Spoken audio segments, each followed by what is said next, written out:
It is now for me to invite our final speaker, Honourable Roosevelt Skerrit, Prime Minister, to address you.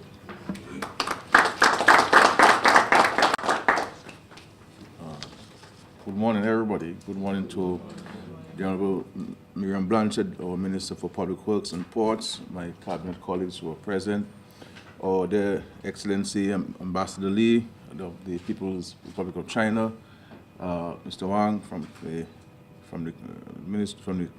embassy also, Ambassador Steve Farrell, the Secretary of the Cabinet, permanent secretaries, invited guests, members of the media, ladies and gentlemen, and the listening public.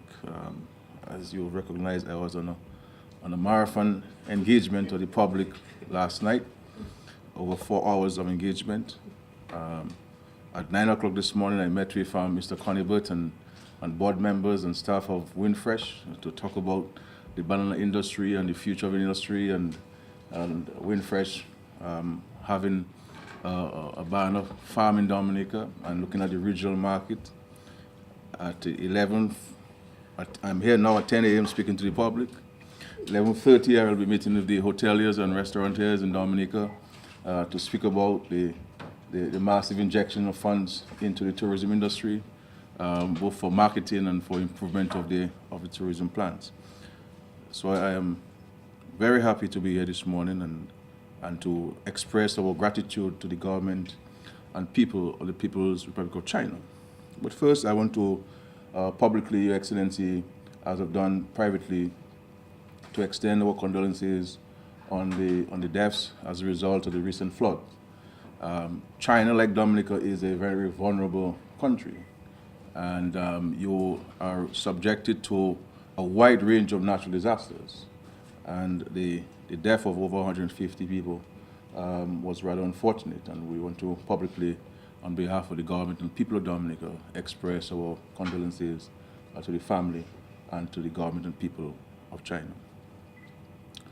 Also, I want to reassure you, Your Excellency, of Dominica's complete adherence to the One China policy. We believe that there is but one China, and we have always offered our assistance in the peaceful reunification of the whole of China. We also want to say publicly, express our views on the recent decision of the International Tribunal. And our view is that the tribunal's decision was rather unfortunate, having only listened to one side of the matter and the decision taken. Our hope is that that matter can be reviewed and all sides can be heard on this matter and a sensible decision arrived at. But we're here this morning to witness the signing of letters of exchange between the government of China and the government of Dominica on the rehabilitation of the West Coast Road. Now, this is a very short and simple ceremony, but we must not underestimate the importance of that ceremony in terms of its impact on the Dominican landscape. This is going to be, in any currency, a major investment in Dominica. The reconstruction of the 3 bridges, slope stabilization, construction of retaining walls, and associated works is a major contribution to us. And the Chinese government, from the moment the storm affected us, was one of the first countries to be literally on site in respect to its offer of assistance to Dominica. And Ambassador Lee was in regular contact with myself personally and also various ministers to see what else can China assist Dominica. And I could say to you, even before we asked China any assistance, China offered the assistance. And in respect to the West Coast Road, it is the Chinese government that came forward very early to say that the government of China will underwrite the costs associated with the rehabilitation of the West Coast Road. And this is the kind of appreciation and relationship which Dominica enjoys with the People's Republic of China. And they have continued to be very sincere friends of Dominica. And every single commitment the Chinese government has made to us in Dominica, they have kept those promises. And as a matter of fact, in many instances, they have gone beyond the commitments made to us. For example, when we established relations, the Chinese government offered us a certain number of scholarships. And we were to send 10 students every year to China. They increased this for some years dramatically to 20 and 25 in some cases per year because of the high demand for those scholarships which they've been offered. When we were affected by the storm which impacted the West Coast, for example, the Chinese government moved around and the ambassador moved around, and they decided, look, we will support the construction of the Layu Bridge, the Layu Valley Bridge, and we have signed the contracts for this and work should start very soon. So in many instances, the Chinese government have been exceptional with their solidarity to the government and people of Dominica. And we value very much that friendship, which we enjoy with the government of China. As I've indicated publicly, we will be breaking ground on the 8th of August, 2016, to signal the commencement of the new National Hospital. It is a project that the entire Dominican population has been waiting for and looking forward to, because we all appreciate the limitations which currently exist at the Princess Margaret Hospital. And with the advent of the construction of the new hospital and its completion, it will no doubt allow us to be in a better position to improve on the delivery of healthcare services to our people. So again, we want to express our gratitude and we look forward to this ceremony, Your Excellency. And I want to also publicly to thank yourself and the Commercial Councillor for the extraordinary efforts which your staff and yourselves have put in towards the realization of the conclusion of discussions on the new National Hospital. So in respect to the West Coast Road, this no doubt is great news for us. Otherwise, we would have had to raise the financing. To raise the financing to reconstruct the West Coast after having completed it just a few years ago. And you are able to raise financing for capital works in the country, either through grants, through loans, or through local revenue. And I have said repeatedly to the country that the revenue which we generate from taxation is unable to meet our basic needs. Is unable to meet our basic needs. And if you are to borrow to do anything in the country, local revenue must underwrite the repayments of those borrowing. And if you are already stretched with your local revenue, then the repayment of debts would be challenging. And therefore, when we receive grants from governments, it is an effort to minimize the burden on those of us who pay taxes in Dominica. So we have to recognize the contribution that our friends, the Chinese government, the People's Republic of China, is making to us. And I have been leading the country for the entire period of the establishment of relations, and I am extremely satisfied with the level of friendship which exists between our two countries. The level of importance which the leadership, the successive leaderships of the PRC have placed on Dominica is extraordinary. And this is a country which is a permanent member in the UN Security Council. This is a country that has a veto vote at the United Nations Security Council. But that notwithstanding of its size of the economy, the second largest economy in the world, the level of importance which they ascribe to a small country called Dominica, it is not something that you see frequently in international diplomacy. And China ascribes no less importance to Dominica that it ascribes to any developed country in the world.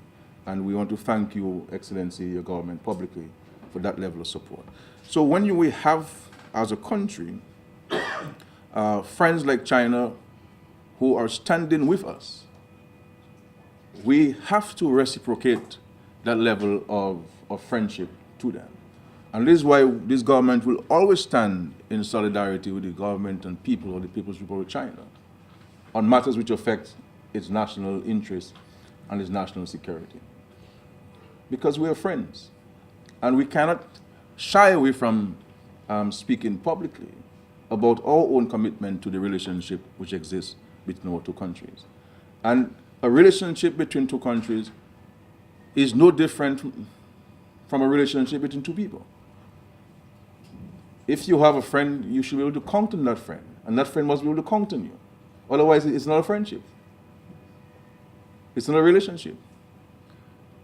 And this is what the relationship is about, and this is the type of foreign policy this government has been implementing over the last 16 years. And we have been seeing the benefits of this in tangible ways. But in the intangible benefits are also equally important. China continues to be a major advocate for small island developing states, an international forum where we do not attend. And we can always rely on China to speak on our behalf on matters affecting small island states, whether it is from climate change, whether it is in respect to correspondent banking and the challenges which we're experiencing now with de-risking, whether it's international security. These are the kinds of support which China continues to provide to us. And not only countries which have diplomatic relations with China only. China is a major benefactor in the reconstruction of Haiti because of its commitment to international humanitarian support and development. China continues to be a major non-borrowing member of the Caribbean Development Bank, providing financing through the Caribbean Development Bank, which all of us in the Caribbean are beneficiaries of through loans and grants from the Caribbean Development Bank. So there are a number of areas where the Chinese government continues to provide support to us. The commitments of President Xi in respect to concessionary financing to not only the Caribbean but Latin America. Significant sums.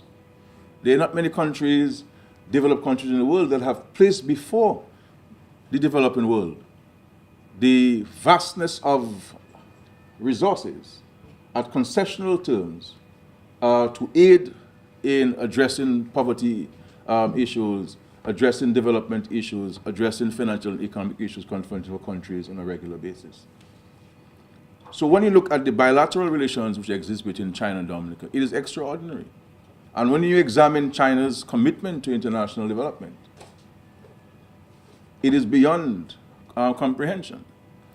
And this is a country, notwithstanding the size of its economy, being the second largest economy in the world, China has numerous challenges. There's poverty in China. And the resources that they're providing to us could easily have been spent on the response to the floods and earthquakes and typhoons, which they experience almost on a daily basis. So we have to appreciate the fact that these countries have challenges, but notwithstanding their internal challenges, they reach out to us. And this is why it is beyond understanding when there are people in our country seek to besmirch the names and the character of the leadership of China and the people of China, purely because they will not want China to continue to assist Dominica in its development. And I think every one of us in this country must stand in condemnation when we hear people engage themselves in this senseless discussion. The least we can do as a country is to express our gratitude. Because at the end of the day, all of us in the country are going to use the West Coast Road. Every one of us will sometime drive on the bridge going across to the Bayou Valley. Every one of us, our family member, will have to go to the new hospital when it is constructed. So yes, we can have observations. Yes, we can criticize, but our criticisms must be how we can, to an effort to improve on what is being done. And if the government of China were as insensitive as some in our midst in this country, they would react and say, well, look, why bother? Why bother help people who show no gratitude? And therefore, the vast majority of us who appreciate those investments must not let there be silence in terms of our condemnation of those who seek to undermine the relationship which exists between China and Dominica, and those who show no gratitude for what is being done. And the person who is charged with the responsibility of, the main responsibility of raising the funding to build this country, I know how important it is to have countries like China who look out for us and look out for us at the most important times.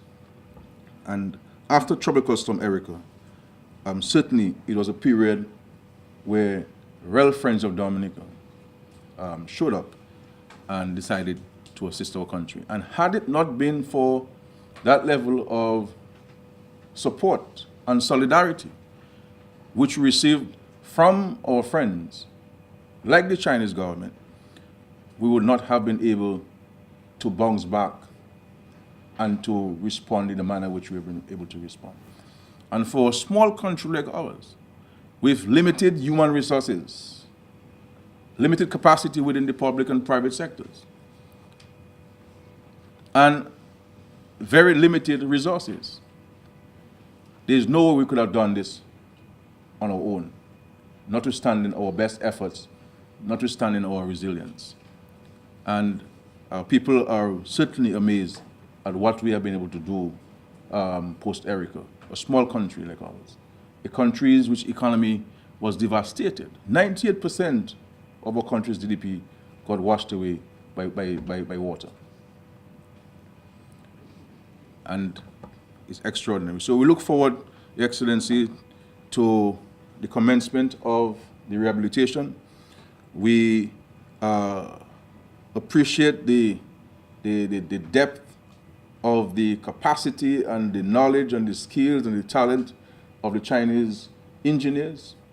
And we have no doubt that we will see bridges that some of us may simply want to drive by to take photographs of, because it is not only in terms of the engineering sound, but the aesthetic appeal is one to behold. And I'm sure many people will take their girlfriends and boyfriends and husband and wives and drive on the West Coast, as they did when we completed the West Coast Road some years ago.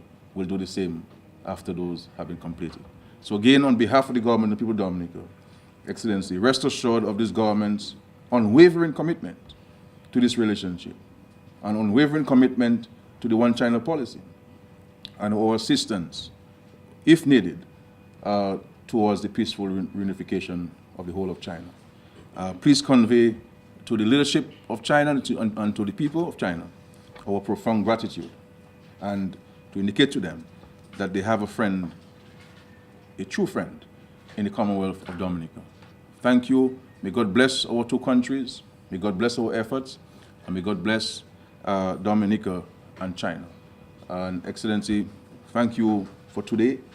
It could not have come without the extraordinary work of both sides. And I want to publicly recognize the efforts of the Minister for Public Works, the Permanent Secretary, Mr. Johnson, the Chief Technical Officer, Mr. Lancelot, two gentlemen who work under extreme circumstances, difficult circumstances, but who are committed to this country and working exceedingly hard to ensure our country can rebound in a shortest possible time. So I want to thank all of them, and of course all of the staff in the Ministry of Foreign Affairs on the diplomatic side for the efforts. We look forward again, as I said, the commencement. The next date, important date, is the 8th of August, which will signal the commencement. And for me, this will be a very important date, because healthcare is so important and it impacts the entire country. Every family is impacted on matters pertaining to health. And we look forward to the commencement and, of course, the eventual completion of the new National Hospital. And, of course, we'll engage the public on the renaming of the hospital. We'll be engaging the public on suggestions on which distinguished Dominican or international figure we should rename this hospital, because I'm sure many of us have never met and may not have known Princess Margaret. We have no difficulty with her, but I think we have distinguished Dominicans who have assisted us in area of health that that could bear the name of the hospital. I do not know yet, so we'll hear from the public on that and so forth. I want to thank you, the media, for being present and for carrying accurately that which has been said. Let the people form their opinions, carry the facts. Thank you. God bless you.